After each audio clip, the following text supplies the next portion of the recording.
Инсулин дөчрөл маань өөрөө маш олон архаг хууч өвчний суурь болдог.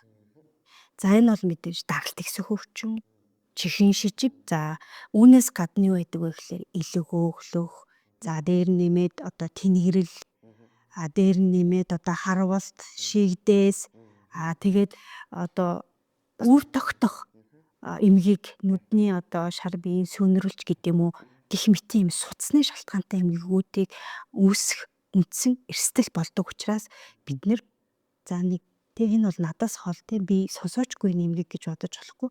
Эрэгтэй хүмүүний өөхлөх оцлог өөрөө физиологийн онцлог нь өөрөө төвийн тарга. Төвийн тарга. Төвийн тарга байдаг.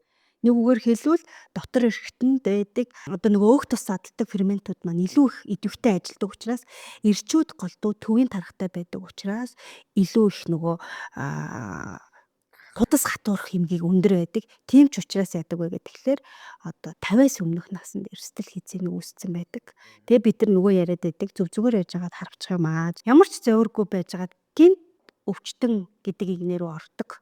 Шалтгаан чинь өөрөө чимээгүйгээд байгаа энэ олон инсулиний дөжрөл, бодис солилцооны хам шинж, дислипидеми шинж байдаг шүү гэдгийг ахин дахин хэлхийг хүсэж байна.